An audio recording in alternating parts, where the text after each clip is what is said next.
Hey plant fam, this is Ayin and welcome back to my channel.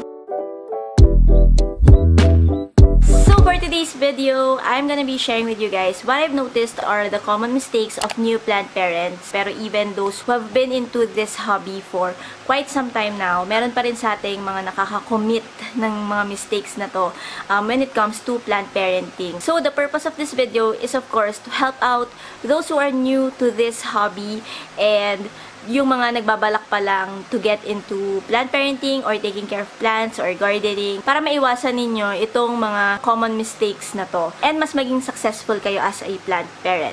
So if you guys wanna know what these things are, then just keep watching.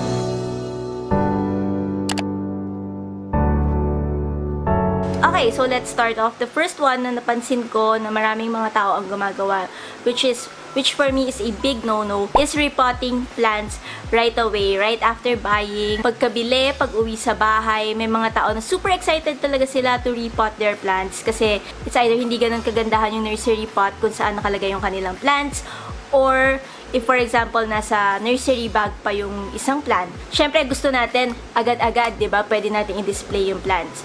But the thing is, all these steps, from getting your plant from the plant nursery or garden center to bringing it home and then repotting it, all these movements cause stress for the plant. So, very stressful siya sa halaman. And that is exactly why some plants die after repotting. And aside from that, meron talagang mga plants na very sensitive yung kanilang root system and yung kanilang mga stems na hindi advisable na i-repot sila right away, especially if, for example, hindi pa sila mature form, like those plants with flimsy stems like caladiums and some Hoya plants. So it's not advisable to repot them right away. Now, what you can do if talagang hindi nyo matake yung itsura ng inyong nursery pot kung saan nakalagay yung inyong plants is that you can use planters, yung mga plant baskets na available in the market, put your plant there, or you can use a what they call a cover pot. So you'll put the plant inside another, more aesthetically pleasing pot. And the good thing about cover pots is that hindi nila kailangan merong drainage hole. Since what you can do if didiligan mo na is you can just remove yung mismong plant with the nursery pot and then tsaka mo sila diligan, and after watering, put them back in the cover pot. So yeah, that's the first thing. Resist the urge of repotting your plants right away, right after bringing it home or when you receive it in the mail. So hinay-hinay lang. Let the plant rest. So, the second thing na napansin ko na madalas ginagawa ng plant parents, which is another no-no for me, is watering the plants right away after rehoming it.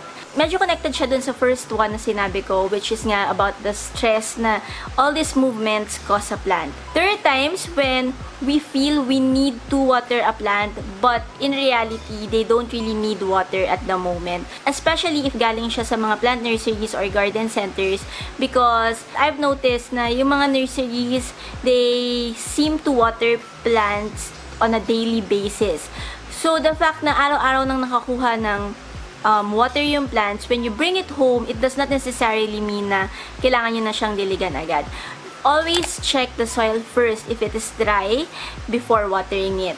Now, when it comes to watering the plant after repotting it, this is another one that I've always mentioned here on my channel na my advice is let the plant rest for at least a day or two, kung kaya nyo up to ilang mga 3 days to 1 week before you water the plant, because this will help them adjust to their new soil and hindi sila mabibigla. Kasi usually kaya nagkakaroon ng mga browning leaves or mga yellowing leaves is because nabibigla yung halaman kapag niripot nyo and then agad-agad din yung didiligan.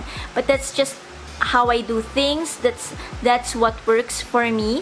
So yun lagi yung ina-advise, especially sa mga new plant parents, since nga yun yung nag-work sa akin. I know some people, they recommend na you keep the soil moist pag bago pa lang yung plant, but I've done that before and I've noticed na hindi maganda yung naging condition ng plant after repotting. So for me, based on experience, I suggest na you let the plant rest first after nyo siya i-repot and i-rehome before nyo siya diligan. Okay, so the next common mistake that I've noticed that some plant parents make, especially new ones, is that they don't take the acclimatization. naman tayo. They don't take the acclimatization process seriously.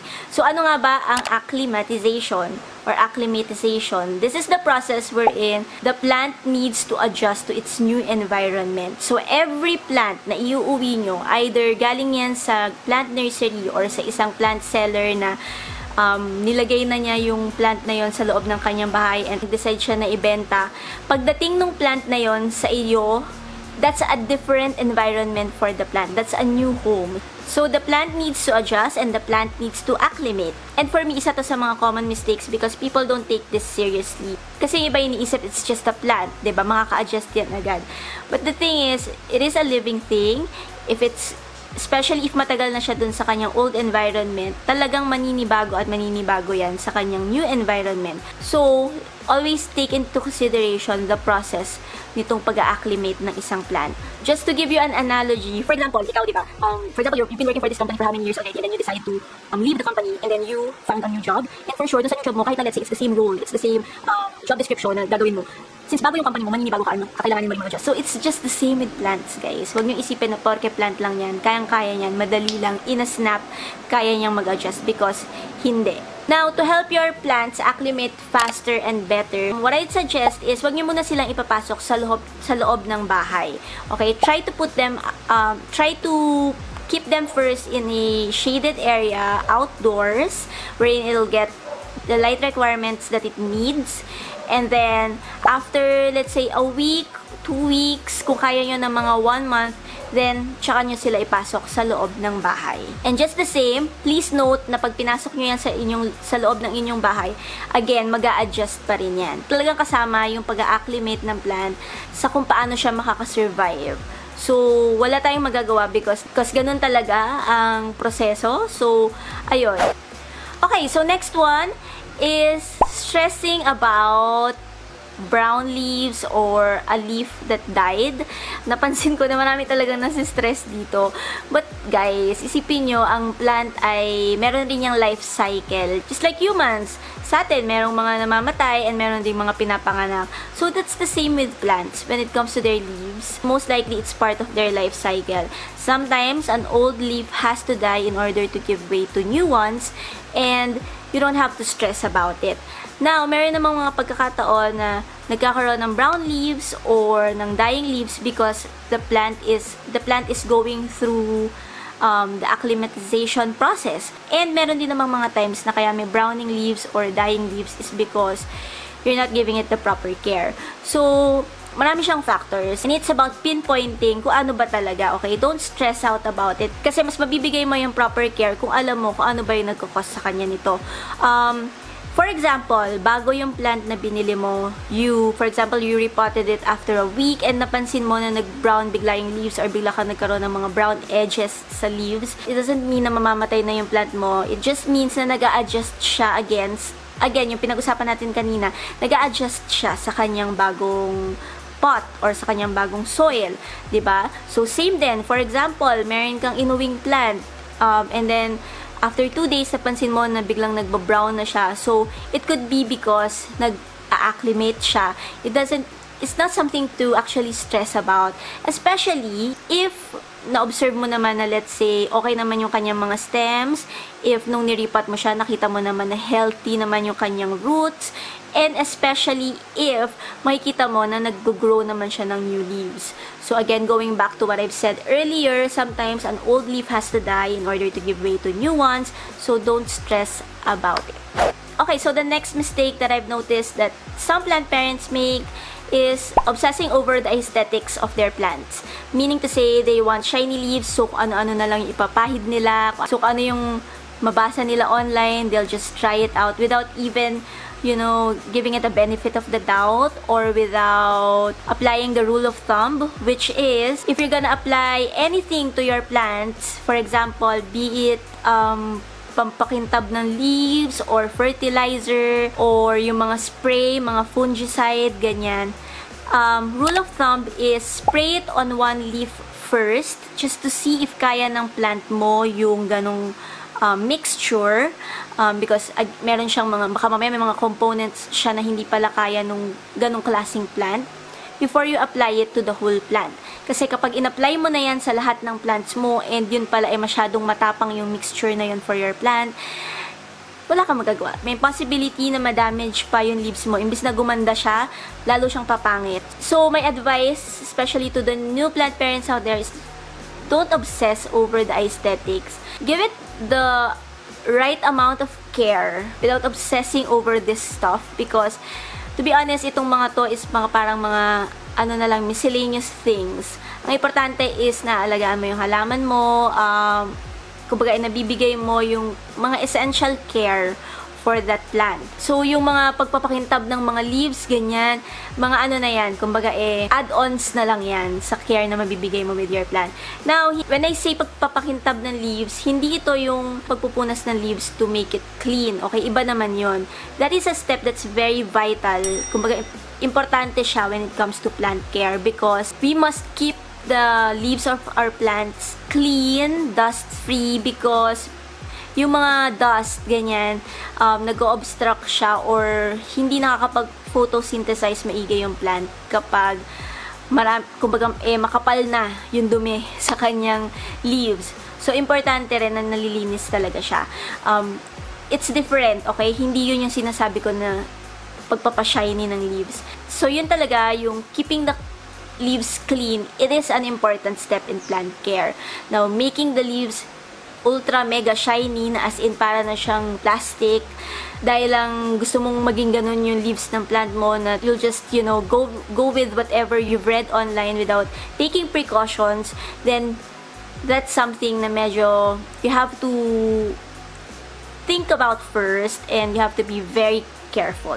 Okay, so the next one that I've noticed that many plant parents make is that they are too excited to grow their collection or they are too excited to grow their plant or plants that they no longer trust the process.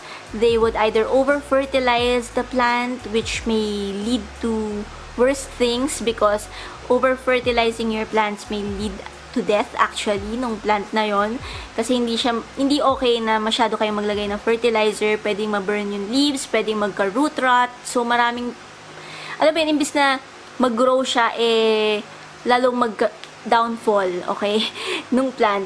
So, aside from that, itong too much excitement to grow the collection, this leads also to yung isa sa mga napansin ko na nagiging issue dito, especially in the country, which is poaching, plant poaching. Plant poaching is the process of, illegally taking away the plant from its natural habitat. Well, mostly itong term na to ginagamit siya for rare endangered species, pero alam naman natin na hindi lang siya doon applicable. Applicable din siya kahit hindi rare plant, but the fact na kuhanin mo siya illegally without permission sa isang lugar, then that's already poaching. And isa to sa mga issues, isa to sa mga napapansin ko na maraming gumagawa ngayon dito sa Pilipinas. And aside from poaching, marami na rin talaga yung mga, nagnanakaw. So, stealing plants.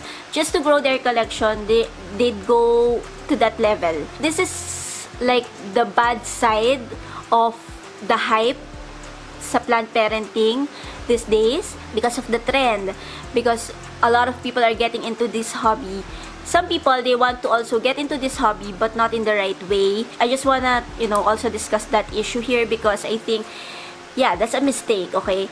Don't do that. You don't have to be at par with other plant parents. Hindi kailangan naman 100 plants kagad yung inaalagaan mo. Start small with your collection and hindi mo yan mapapansin actually. After a few months, after a year, magugulat ka na lang na, ay, ang dami ko na palang halaman. Don't be too excited or overly obsessed with growing your collection to the point that you'll do improper things or acts para lang mag-grow mo yung collection mo. Also, what you can do is, if for example you have neighbors and they have plants, you can always ask nicely. So, kung talagang gusto mong mag-grow yung iyong collection, another way to multiply your plants without buying is by propagating. So, ito nga lang, this process, this will take a couple of months. It requires patience, but at least hindi ka naman nagnanakaw. At least hindi ka naman gumagawa ng masama just to increase your collection, 'di ba? Doon tayo sa tamang pamamaraan ng pag-grow ng collection ng plants. Huwag tayo, let's not go that low. Also, let's not condone this act. If we know someone, if for example, someone posted na, ay, parang gusto kong pumitas nito, let's not condone it by like making it seem normal or na parang ini-encourage pa natin yung tao na gawin yon, okay?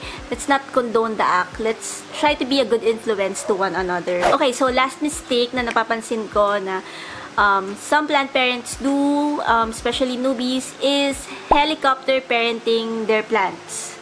Okay, so helicopter parenting, it's a term used for actual parents with kids, and this means it's the style of parenting wherein the parent is overly focused on their children. As in, lahat ng gagawin ng mga anak nila, gusto nila talagang nakasupervise sila, lahat minamanage nila, to the point na nawawala na ng independence, nawawala na yung opportunity for the child to grow in their own way dahil masyado silang nagma-micromanage ng kanilang mga anak, masyado nilang sinusupervise. So, itong helicopter parenting, I believe maraming mga plant parents ang gumagawa na rin ito when it comes to their plants. So, instead of letting the plant be, or allowing the plant to be, or to, process things according to their own time, according to kung ano yung kakayanan ng plant na yon, kung paano ba talaga mag-grow yung plant na yon. There are plant parents na tinatry nila talaga na i-control yung situation. For me, this is a no-no because may mga plants na feeling natin they need this much care or kailangan lagi silang titingnan, like, give them a lot of TLC, when in fact, they thrive better with neglect. So, may mga plants na ayaw nilang napapansin, and pag hinayaan mo sila sa isang tabi, magugulat ka na lang, ay, biglang nag-grow na siya, biglang, ay, may bulaklak na siya, ay, teka lang, may bago na siyang baby, yung mga ganon, diba? So, some plants, they thrive in neglect. They are better off without you always checking up on them, touching them. So, ayun. Try not to be a helicopter plant parent, okay? Ayaan nyo yung mga plants. Trust the process. So, I think connected din dito is don't generalize plants. So, hindi porke you do a certain like care routine with a plant, then feeling mo it's the same with this one, okay? Don't generalize it. Bawat plants ay may kanya-kanyang requirement or how they want to be cared for. Observe, be keen when it comes to ano ba yung pangangailangan ng plants, but not to the extent of being a helicopter plant parent. Ayun, just let them be. Kasi alam niyo yung mangyayari kapag naging helicopter plant parent kayo. At kapag tinatry nyo i-manage or i-control lahat, is masistress kayo. And plant parenting is supposed to be a hobby that's very therapeutic, that's fun, that is enjoyable, and you won't be able to enjoy the process kung masyado na kayong nasistress. Relax lang. Keep calm, keep planting, trust the process, and just enjoy. Alright, so there you have it, guys. Those are the common mistakes that I've noticed that plant parents make, especially new ones, yung mga newbies sa hobby na to. So, ayun, sana meron kayong natutunan, guys, kahit papaano sa ating video for today. And hope you guys find this video helpful and interesting. If you did, please don't forget to hit the like button, comment, and of course, subscribe to my channel if you haven't already, and join the plant fam. I would highly, highly, highly appreciate it. So, I don't have anything more to say. Thank you guys so much for watching, and see you guys again in my next video. Bye!